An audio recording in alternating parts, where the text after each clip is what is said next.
So this is example 2.20 in the book Statics and Dynamics, 3rd edition by Gray, Costanza, Witt, and Plesha.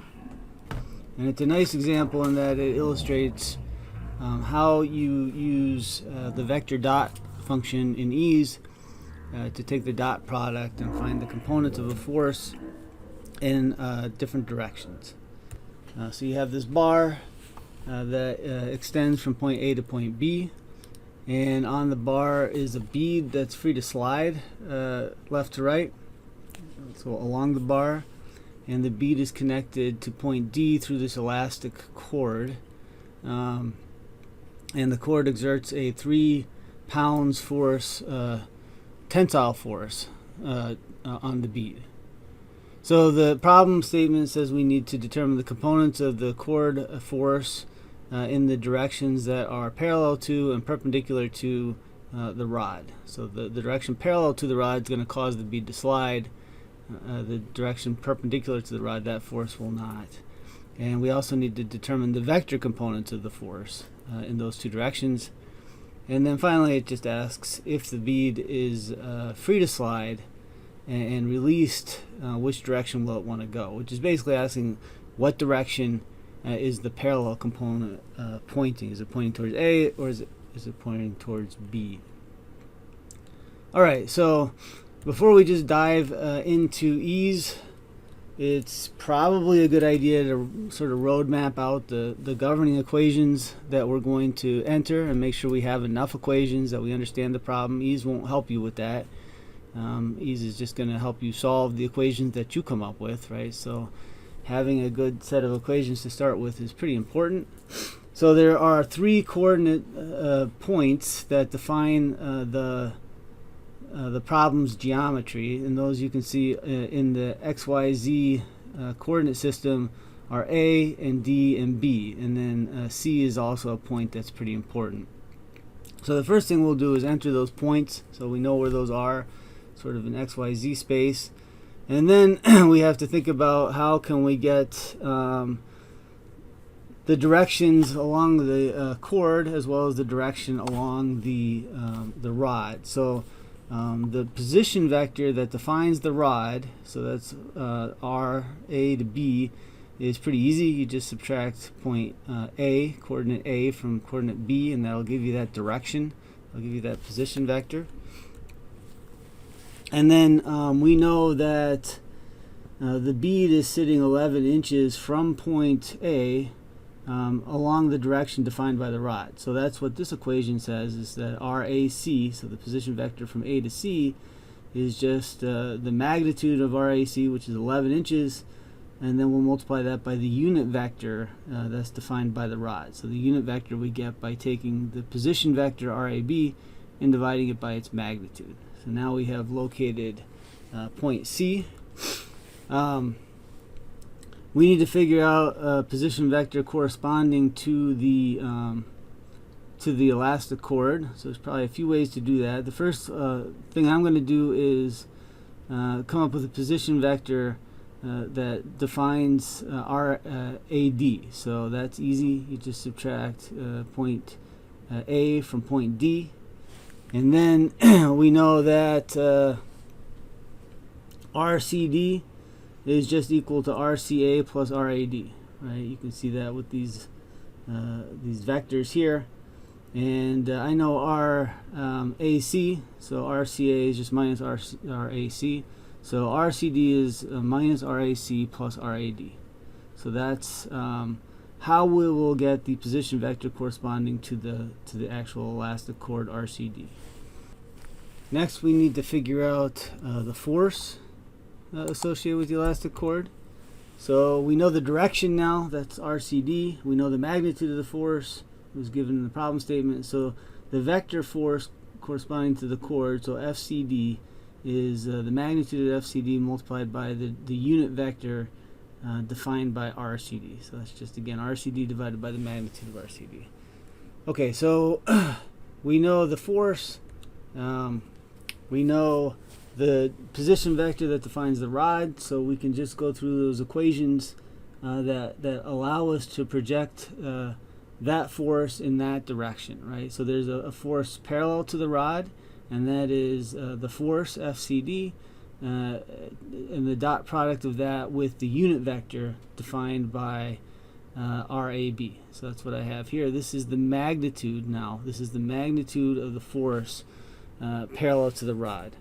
If I want the magnitude of the force perpendicular to the rod, I just have to recognize that the perpendicular and parallel components make a right triangle, and the hypotenuse is the actual force. So the force perpendicular to the rod is given by this equation here. Okay, so part B of the problem asks for not the magnitudes of these vectors, but rather the vector components. So we have to do a little more work there.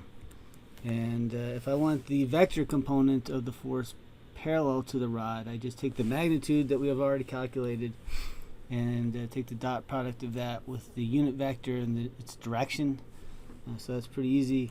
And then finally, if I want the vector component of the force perpendicular to the rod, that's just this vector equation, right? This is basically just saying that the vector perpendicular to the rod plus the vector parallel to the rod have to equal the vector component of the force itself. So I think these are all the equations I need. They're sequential. You know, every equation only depends on things we've already calculated, so we're not going to be relying on E's ability to solve big sets of equations here. We can enter these one by one, and I'm in a pretty good spot to enter these into E's and solve the problem there. So that's what we'll do now. Okay, so the solution follows from the governing equations that we just went through. So the first step was to enter the coordinates of the points A, B, and D. So I'll do that with a vector assign command. So these are my three vectors declared with the $vector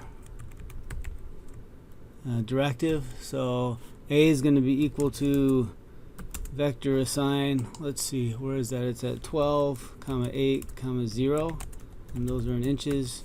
B is at 0, 4, and 18, also inches. Fix that. And then D is at 0.80 inches. And we can solve real quick, make sure this looks right, which it does. So that's good. All right, the first equation then is we want to define the position vector RAB, and RAB is just the coordinate B minus A. We can solve that. That looks right. Yep, and we'll make sure the units are right.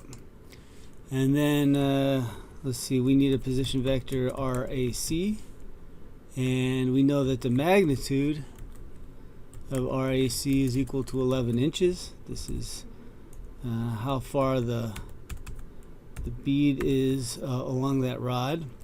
And so RAC is just the magnitude of RAC multiplied by the unit vector defined by RAB. So that's RAB divided by the magnitude, so vector mag of RAB.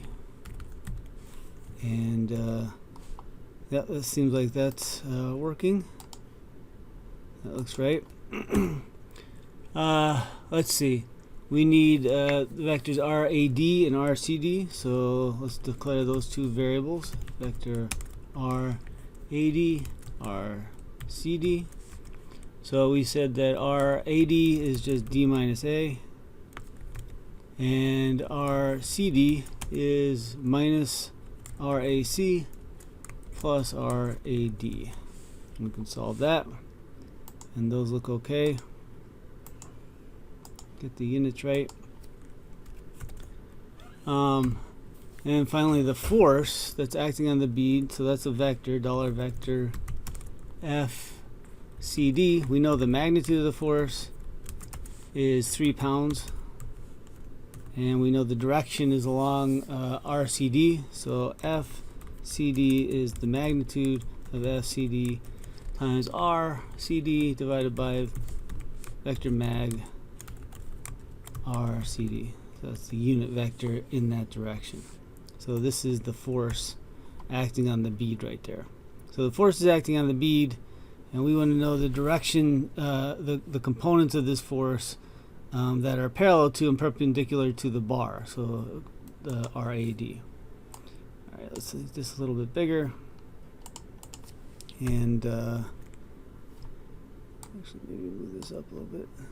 So what's next? What's next is we're going to get the magnitude of the force that is parallel to the bar, and to get that we are going to take the dot product of the force and the unit vector in that direction. So this will be magnitude of F parallel, and that's just equal to vector dot of FCD and RAB, and we want to divide that by the magnitude, so vector mag of RAB, and solve.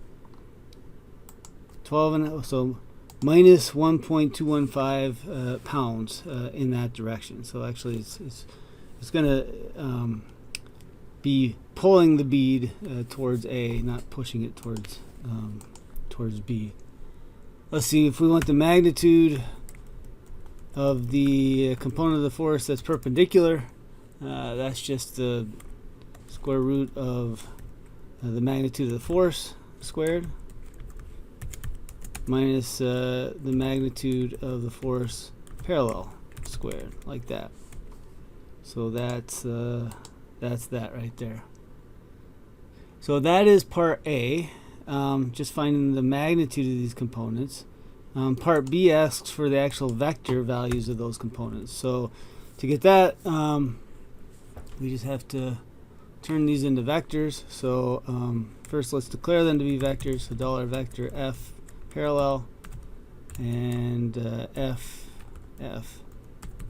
perpendicular. So F parallel is just the magnitude of F parallel multiplied by its direction. And again, its direction is RAB divided by vector mag RAB.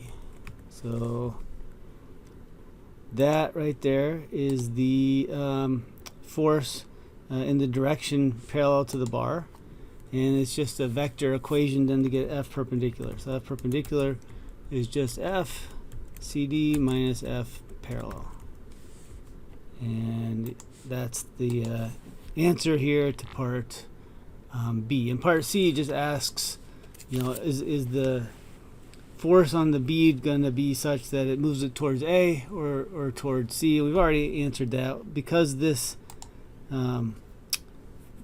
component, the magnitude of the component parallel is negative, that means that it's moving away from that position vector. It's moving towards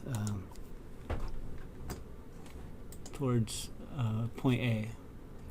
So again, it's always fun to sort of, at the end of this, think about other things we could do. Since we have it on a computer, you know, we can ask some interesting questions. And one question might be, you know, if we were to just let the bead slide along the rod until it was in its equilibrium position, you know, where would that end up being? And I hope it's obvious that that's going to be when the bead has no force on it that is parallel to the rod. So it's going to be when this mag F parallel is equal to 0. So if I want to figure that out, I could go up here and just comment out this RAC distance, right? We started at 11 inches from point A. That's where the bead sits, but let's figure out where it wants to sit. So if I get rid of this and try to solve, I'm going to get this message that says, you know, I'm underspecified. So I got to add another equation, and the other equation is just going to be that the magnitude of the parallel component is 0. And so hopefully now if I solve, it'll solve and it'll tell me that the equilibrium position is let's see, 6.543 inches, 6.545 inches, sorry. So that's where the bead wants to sit, if it were allowed to just sort of slide along the rod until it doesn't have any force on it anymore.